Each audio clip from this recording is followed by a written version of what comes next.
Hey guys, welcome. I am bringing you a general reading for the collective of all signs for the new moon in Scorpio with the solar eclipse, which will perfect at 6, I'm looking at my notes, 49 a.m. Eastern time.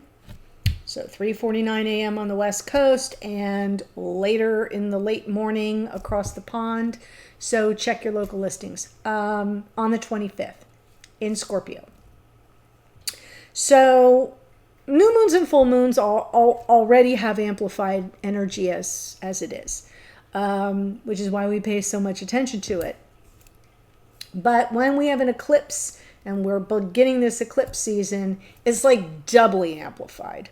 And this particular new moon in Scorpio, all of eclipse season is about geometry and alignments with the North and South Node, which presently are in Scorpio. South Node, North Node is Taurus. And I did a reading about that when the nodes change signs.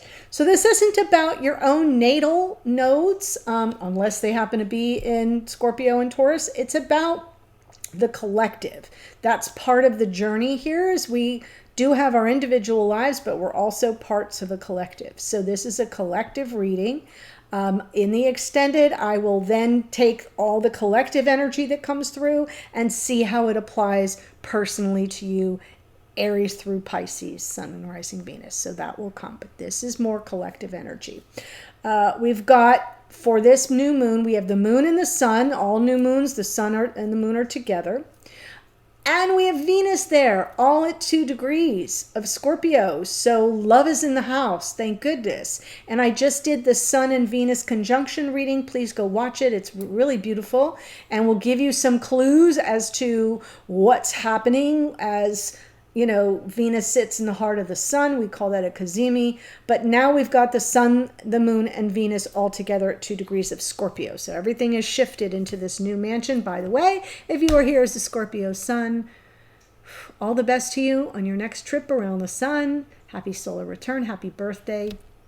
Big love. Okay, so I wanted to say that. I'm looking at some notes here. So I said we've got the alignment of the nodes, and Scorpio is a south node. That represents our karma, right? Like kind of like the baggage we bring here, or that we have either in this present incarnation or from past lives, what we need to let go of as we reach for our dharma, what we're here to do. Our purpose in this incarnation is the North Node in Taurus. And we will have the full moon in Taurus with a lunar eclipse coming up on November 8th. So that's on the other side of this eclipse. Just want to let you know.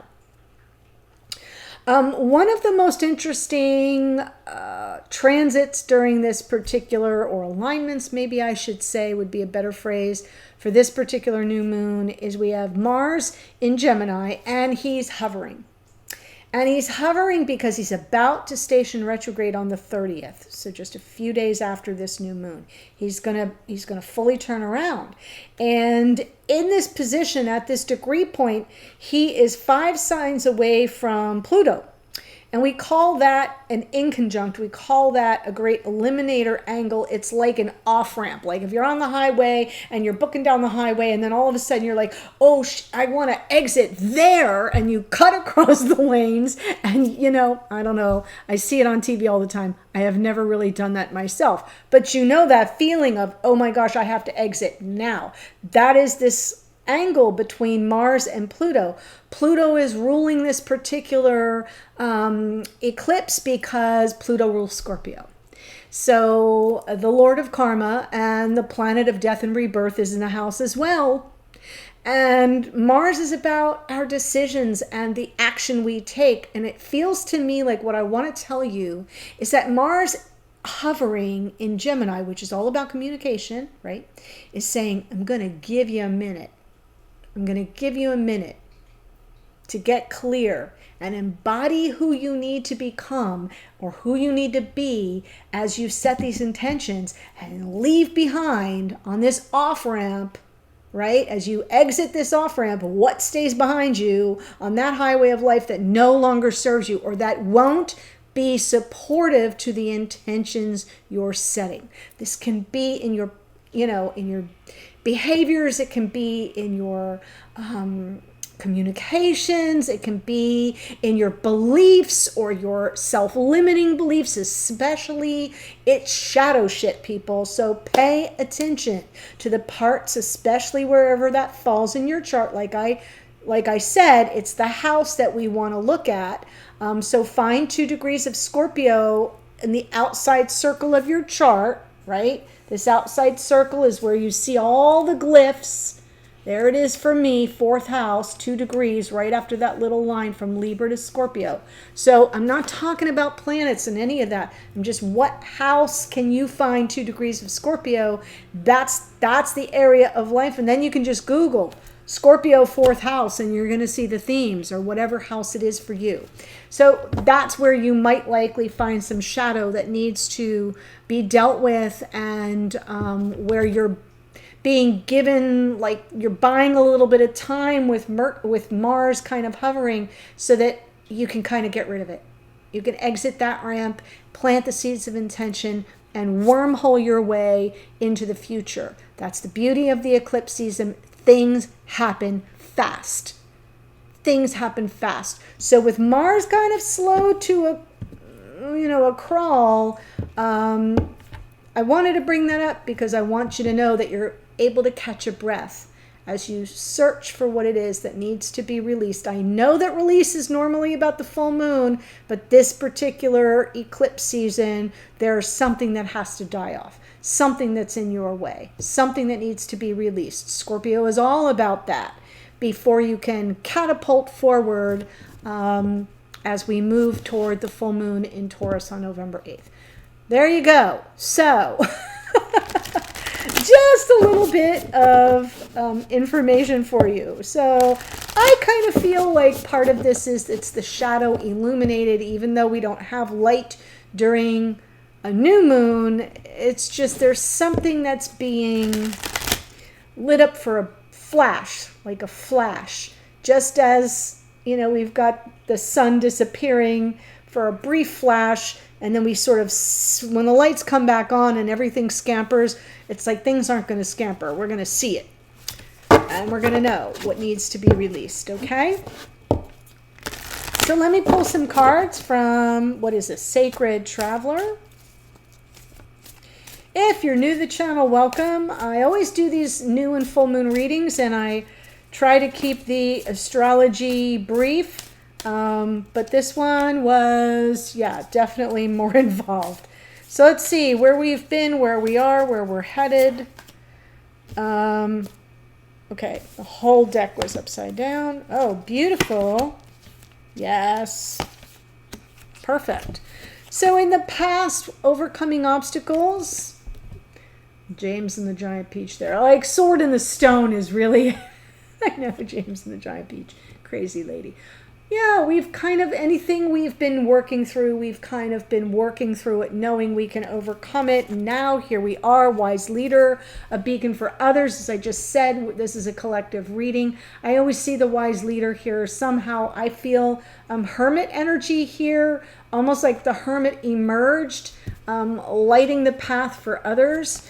And the wisdom that we gain from that solitary journey. And then it says, taking shelter, the answers are within. And there is the hermit's lantern as well. So I'm feeling some of us are emerging. We've overcome obstacles. We've been on this solitary journey. We've been on this path of self-exploration and growth.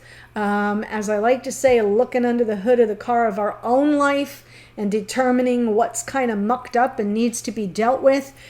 So really beautiful here. Now, the taking shelter, it just feels to me like it's basically saying the answers are within. That's 2 of Swords energy, 2 of Wands energy, 2 of Pentacles energy, right?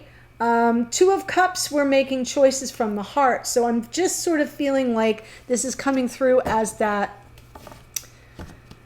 crossroads moment where the answers don't lie outside of ourselves, for ourselves.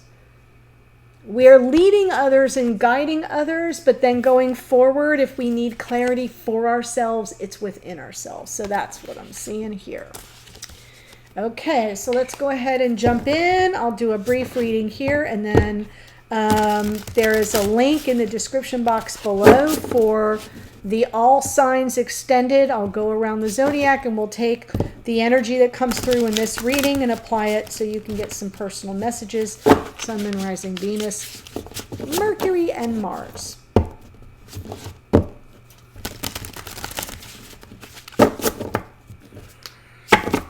I will hold these up. 10 of Cups, Devil, wow, King of Pentacles.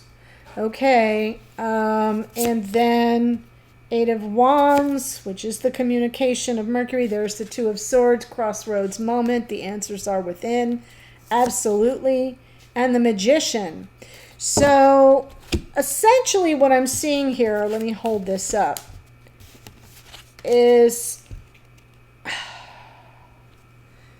if we want, this is the shadow. Here we've got the Devil card. That's the shadow that we're talking about.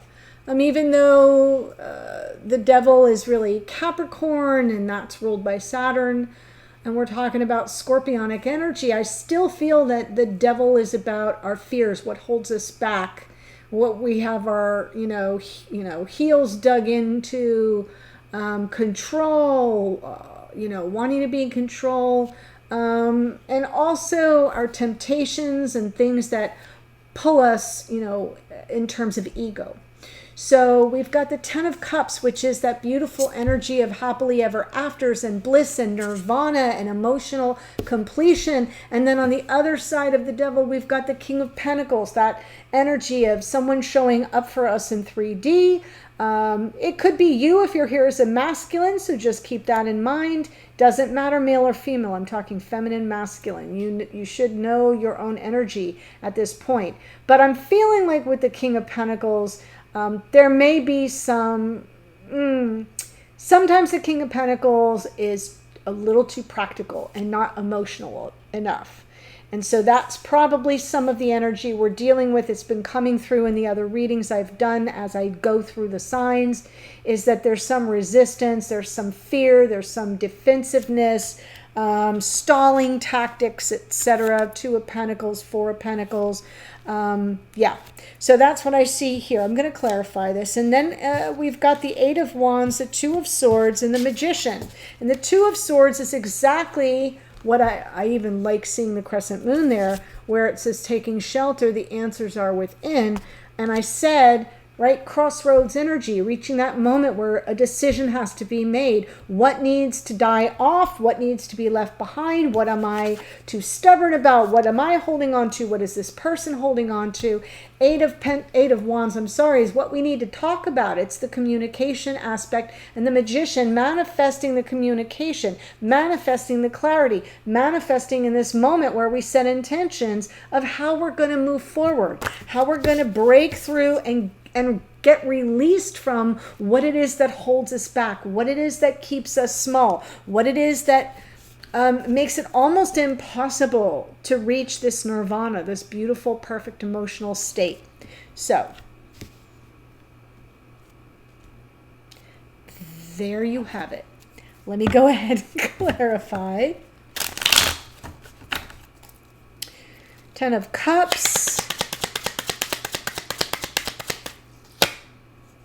Yeah, it's something that we need to work on here. So this is about creative solutions to a problem. What's our problem? The Devil.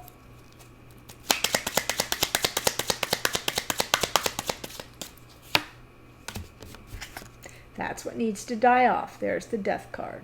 Okay?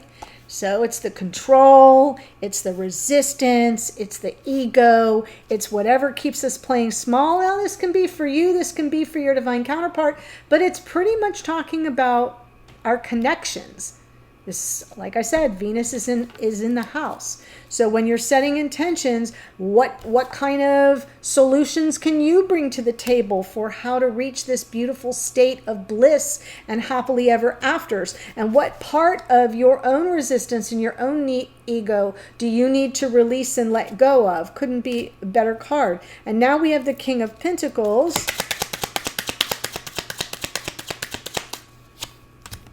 Page of Swords. So interesting with the Page of Swords. Let me pull another card. Ace of Swords. Okay, and justice. Look at this.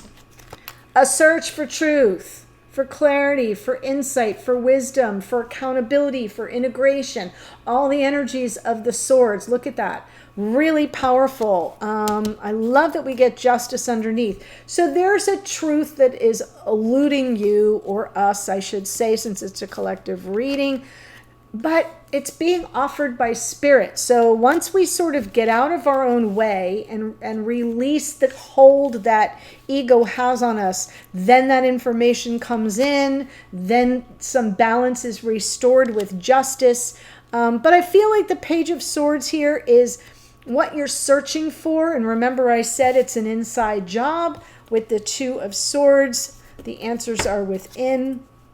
And that's always true, right? The love you want to see out there in the world, or the love you want reflected back to you, is an inside job. It has to start with you and how you value yourself. Hello, Venus, right? What what you accept, the treatment you accept, the way others treat you is more of a statement about how you value yourself. I'm being honest here. And believe me, it's not fun when you realize, oh, I kind of set that in motion and I got to shut that, down, because I'm no longer available for that kind of treatment. And I've seen a lot of people coming in the comments lately where they're starting to get their eyes open to, yeah, this is not what I had in mind.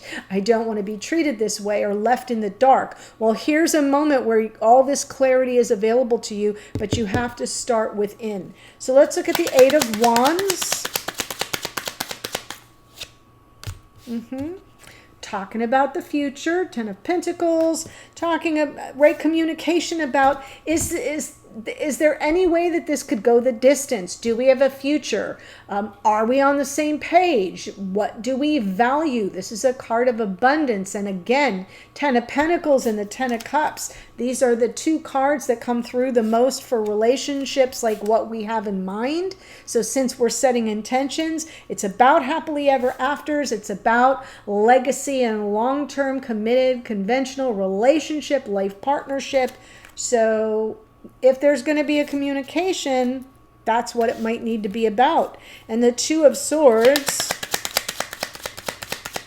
And remember, I said Mars is in Gemini, but he's kind of hovering. He's just sort of, he's not moving one way or the other because he's about to turn around retrograde. So that's what I'm feeling here.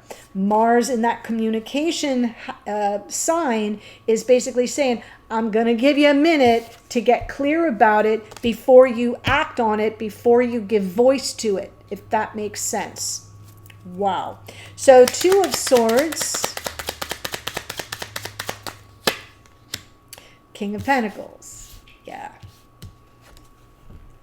Okay, so no mistaking here. Sure, could it just be earth sign energy, Taurus, Virgo, Capricorn? Sure. I don't think so. King of Pentacles, we're talking about a masculine archetype of a life partner. We already have the Ten of Pentacles. We already have the Ten of Cups. We've got here the Devil and the Death card telling us there's some shadow here that needs to be faced and dealt with. We're looking for clues. We're looking for insight. We're looking for fairness and balance and integration and maybe even some accountability from a King of Pentacles. Yeah. Right? So here's the anxiety, and look at this particular deck, how the hands are bound together. And the Nine of Swords is, to me, is always about some measure of anxiety and something that we're over processing on a mental level, and it's got a grip on us and we can almost not think of anything else. It's very disturbing and disruptive. Underneath is the Page of Wands. Hey, just, if you're just in it for the minute, let me know and let me go. That's what I hear. Two of Swords, getting clarity. Am I dealing with a King of Pentacles, someone who's going to show up for me, someone I could have a future with, or am I dealing with a player? Boom. Right? So there may be some worry around that and some, I'm going to say, obsessed adjacent energy with that Nine of Swords. Let's look at the Magician. Two of Pentacles. Ten of Swords, Four of Pentacles. So I kind of feel that the manifestation is with the Magician, it's like you've got all the tools you need to manifest, to set these intentions, but there's that Two of Pentacles, which is sort of like feeling torn. And with the two, and we've got that energy of, I'm not sure I'm ready to make a decision yet. I'm not sure I'm ready to come down on one side or the other. So that Two of Pentacles to me is often a timing reference, like things kind of not moving forward, not moving backward. We're just keeping the energy moving till we get the clarity we need. Two of Swords, before we come down on one side and take the action. What action are we looking for? End of a painful cycle. I don't want to go through this again. I want to put it to bed. And then underneath that is the Four of Pentacles. And to me, the Four of Pentacles here is one of two things. It's either some of us are probably not ready to let go yet, not ready, even though once we come down on one side or another, some of us may get sucked back into the other end of the wormhole and sort of get spit out and keep perpetuating something that isn't working for us, isn't serving us. And others of us are like in self-protective mode. That Four of Pentacles, almost like, yeah, nope, I know what I value. I'm keeping it close to my heart. I've got my boundaries. There are warning signals here. I've got my guard up. Now, I have issues with the Four of Pentacles when I talk about the guarded energy, because I don't think it's ever healthy to completely shut our heart chakra down. So that's something to be on the lookout for. But because it's under the deck, and for those who are new, when I pull from the bottom of the deck, it's just kind of what's rolling around in unconscious awareness. It's something that's in our psyche, but it isn't really running the show. So if we definitely want to bring an end to a painful cycle, sometimes we do have to get some self-protective. Sometimes we do have to kind of gird ourselves, because it's like tick-tock. Two of Pentacles. I'm going to decide. I'm setting intentions. I'm planting seeds. I don't want to carry this forward anymore. So I'm bracing myself and preparing to kind of release what no longer serves me, put it to bed so that I can allow this beautiful love to enter. I know. I love it. Okay, so that is the message for the collective.